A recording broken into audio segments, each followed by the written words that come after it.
भारत माता की, भारत माता की जय हिंद, जय हिंद। आज आप सबके बीच में जो अग्निवीर योजना आई है उसके संबंध में, चूंकि आप लोगों ने संपूर्ण जीवन माँ भारती को समर्पित किया है, देश की सीमाओं की रक्षा के लिए लगाया है, भारत की सुरक्षा के लिए लगाया है, वीर्य शौर्य और पराक्रम आप सब लोगों की पहचान है। इस कार्यक्रम में यहाँ पर उपस्थित हमारे अभी जिनको आप सुन रहे थे और जिन्होंने अपना प्रारंभिक जीवन सेना में ही शुरू किया, हमारे सैनिक कल्याण मंत्री आदरणीय गणेश जोशी जी, हमारी अपर मुख्य सचिव राधा रतूड़ी जी, हमारे जनरल सबरवाल साहब, हमारे डीजीपी साहब जनरल असवाल साहब, और यहाँ पर उपस्थित हमारे सभी अधिकारीगण। भंडारी जी, अब सबका नाम लूँगा तो बहुत लंबा हो जाएगा। वैसे सभी जिलों में वहाँ रौतेला जी से लेकर, कार्की जी से लेकर, मोहन सिंह जी से लेकर तमाम लोग, रुद्रप्रयाग से लेकर बागेश्वर तक, उत्तरकाशी से लेकर पिथौरागढ़ तक, सभी को मैं लगभग मैं सबको जानता हूँ। और एक अच्छा सब लोगों के बीच में से बहुत अच्छे सुझाव भी आए। और सबसे अच्छी बात ये लगी कि जैसा अभी गणेश जोशी जी ने भी कहा और आप लोगों के बीच में से भी जो बात आई कि वास्तव में उत्तराखंड में जो है, जो राष्ट्रवाद है, राष्ट्रभक्ति है, देश प्रेम है, वो कूट कूट कर भरा है। आप लोगों ने प्रधानमंत्री मोदी जी के इस निर्णय का जिस प्रकार से आपने स्वागत किया है। और मैं एक बात और बताऊं कि मुझे आप सबके बीच में आकर ये लगता है कि मैं अपने अभिभावकों के बीच में हूँ। जब भी मैं सेना के लोगों के बीच में होता हूँ, अपनी बात रखता हूँ या उनके किसी कार्यक्रम में जाता हूँ, तो मुझे कतई नहीं लगता कि मैं कोई मुख्यमंत्री के रूप में आ रहा हूँ या मैं कोई नेता के रूप में आ रहा हूँ। मुझे हमेशा लगता है मेरे सारे लोग मेरे गार्जियन हैं, मैं अपने गार्जियनों के बीच में हूँ। तो मैं एक बात और कहना चाहता हूँ आपसे कि इसमें देखिए, प्रधानमंत्री मोदी जी ने जितने भी निर्णय आज तक लिए हैं 2014 से लेकर अब तक, सारे के सारे निर्णय उन्होंने देश हित में लिए हैं। उन्होंने देश के उन लोगों के लिए निर्णय लिए हैं जो अंतिम छोर में खड़े हुए हैं, जिनको देखने वाला कोई नहीं है, उन सब की चिंता की है। अगर आप सब लोगों के लिए भी देखिए तमाम निर्णय लिए हैं, उसके बारे में मैं विस्तार से जाऊंगा तो बड़ा लंबा हो जाएगा। 1 रैंक और 1 पेंशन कितने सालों से रुका हुआ था, वो निर्णय लिया, भले ही जो है उसमें आगे चलकर और भी निर्णय होंगे, लेकिन एक निर्णय लेने का काम उन्होंने किया। सियाचिन ग्लेशियर के अंदर जो लोग सेना में काम करते हैं उनके पैर गल जाते थे, वो बर्फ का कीड़ा लग जाता था, मैंने देखा था उनको। आप लोगों में से भी सबको जानते होंगे, मैंने देखा कि कई लोगों के पैर काटने की नौबत आ जाती थी।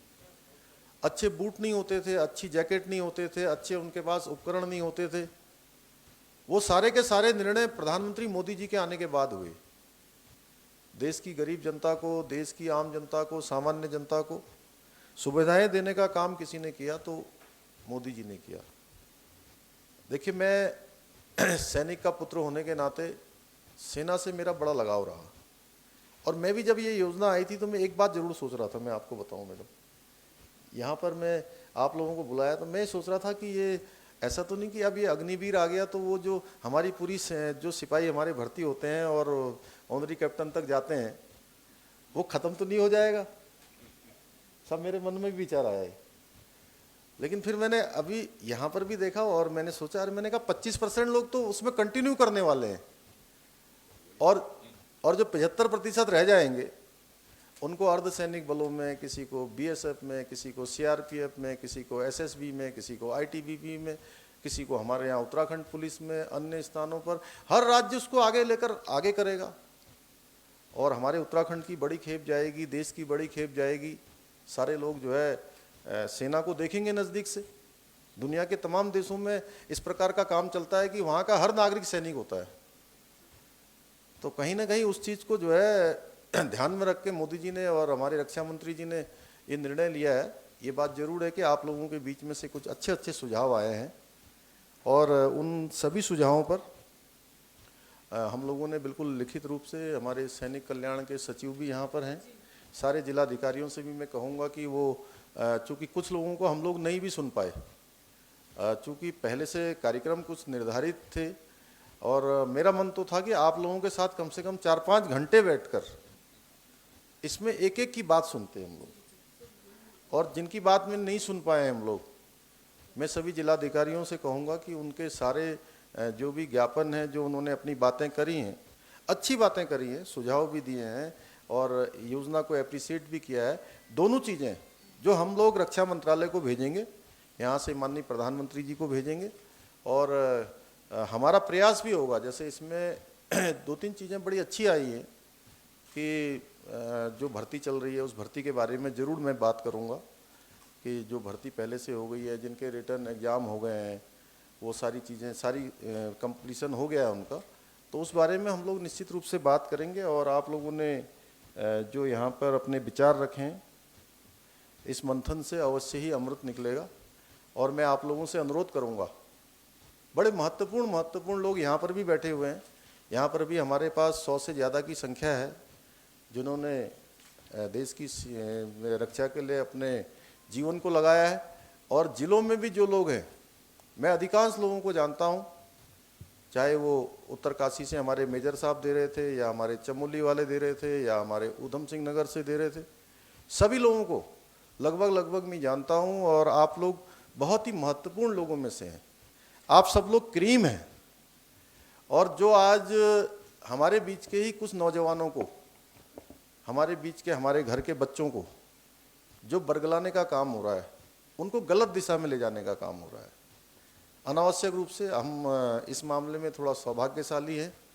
कि हमारे यहाँ सेना ने हमेशा समाज की ढाल बन के काम किया है, देश की ढाल बन के काम किया है। और इस समय भी हमने देखा कि ऐसे समय में भी आप लोग सब लोग आगे आए हैं। और उत्तराखंड के अंदर जो अभी गणेश जोशी जी कह रहे थे कि और वहाँ से हमारे रौतेला साहब कह रहे थे, हल्द्वानी से रौतेला साहब वहाँ बैठे हैं, दिख रहे हैं मुझे, तो उन्होंने भी कहा कि इसमें ऐसे सामान्य जो नौजवान हैं, जो युवक हैं, वो नहीं आए, वो जो भी आए पॉलिटिकली जिनको लाया गया या जिनको बरगलाया गया, वो लोग आए हैं। और देश के बारे में देखिए, देश के अंदर इस आज़ादी का जब हम अमृत महोत्सव मना रहे हैं, तो अमृत महोत्सव में हमें ये बात भी ध्यान रखना चाहिए कि देश की आज़ादी से लेकर जो 75 साल हुए हैं, उन 75 सालों में से 55 सालों से ज़्यादा समय तक किसका शासन रहा है और देश के अंदर क्या हुआ है, आज मोदी जी के नेतृत्व में क्या हो रहा है।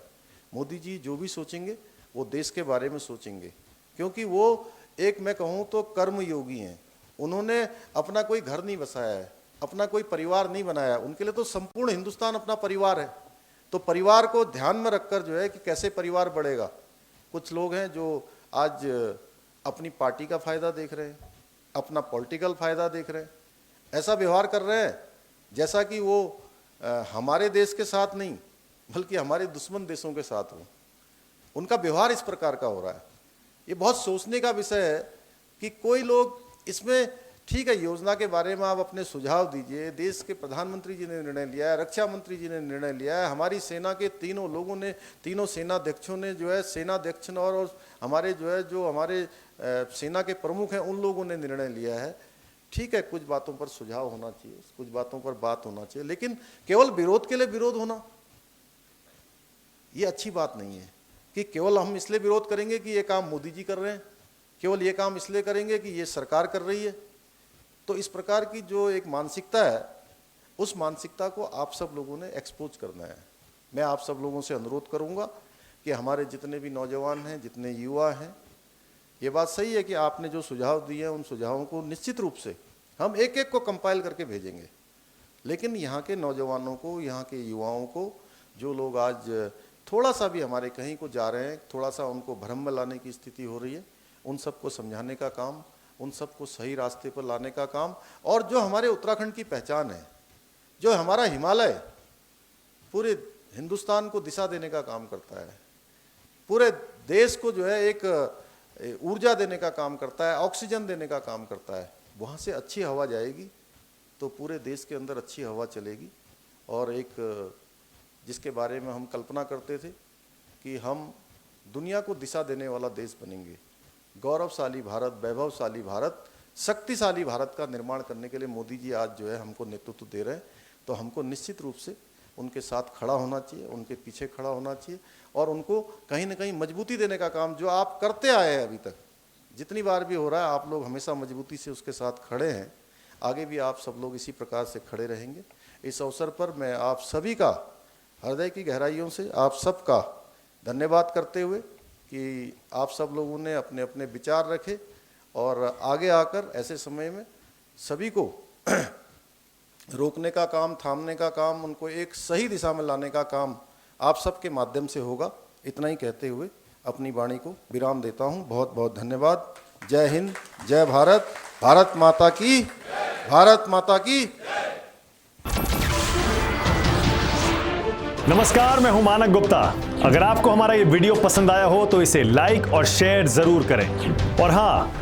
हमें सब्सक्राइब और फॉलो करना ना भूलें ताकि आप देश और दुनिया की कोई खबर मिस ना करें। तो जुड़े रहिए हमारे साथ और देखते रहिए News 24।